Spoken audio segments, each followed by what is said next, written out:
හෝ යාළුවනේ මේ දවස්වල අපි දකින එකම දේ තමයි ඩොලර් එක සහ රුපියල කියන දෙක ඉතාමත් දරුණු ලෙස වාද විවාද වෙලා ෆයිට් එකකට ඇවිල්ලා තියෙනවා.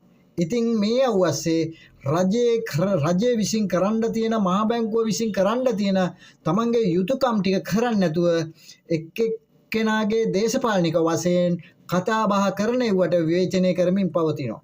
ඒකනේ මේ සහෝදරවරුනි හරියන්නේ මේ ඩොලරේ ඉහළ පහළ යන එක නවත්තන්න නම් මහා බැංකුව සහ රජය අන්‍යෝන්‍ය සම්බන්ධතාවයෙන් යුක්තව කටයුතු කරන්න වෙනවා.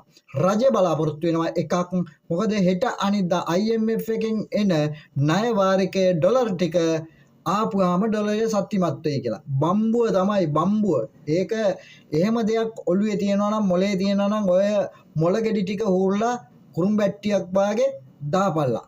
ඒක වැරදි. ඩොලර් ප්‍රමාණය නම් ලංකාවේ ශක්තිමත් වෙනවා ඩොලර් ප්‍රමාණය සංචිතය ඉතුරු වෙනවා.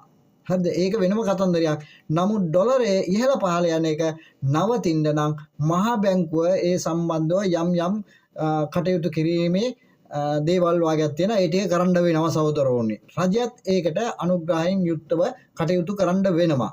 ඕකට කියනවා සහෝදරවරුනි ඩොලර් ප්‍රමාණය එනකම් බලාගෙන ඉන්න එකට කියනවා එළුවා බිජ්ජ වැටෙනකම් බලාගෙන හිටියා වගේ කියලා. නැත්තම් කියනවා අර සින්දුවකුත් තියෙන්නේ මහ මූදට දත නියවන්නේ. අන්න ඒ වගේ තමයි සහෝදරවරුනි ඉන්න වෙලා තියෙන්නේ. ඩොලර් සංචිතය නෙමෙයි රත්තරන් නෙමෙයි මුතු මැණික් ලංකාවට ණයක් හැටියට දුන්නට ණය බරින් මේ රට ණය බරිත වෙනවා මිසක් මහ ජනතාව ණයෙන් පීඩිතවටපත් වෙනවා මිසක් අපි ගෙවන්න තියෙන ණය වාරිකය වැඩි වෙනවා මිසක් ඩොලර් ප්‍රමාණය ශක්තිමත් වෙනුවට ඩොලරේ ඉහළ පහළ යන එක නවතින්නේ නැහැ. එහෙමනම් කරන්න ඕනේ මහා බැංකුව එකතු වෙලා ඩොලරය මස්ත බාල්දු කරලා රුපියල අගය වැඩි කිරීමට කටයුතු කරන්න. නැත්නම් රුපියල මස්ත බාල්දු කරලා ඩොලර් ප්‍රමාණය ඩක් ගන්න හදන්න එපා සහෝදරවරුනි.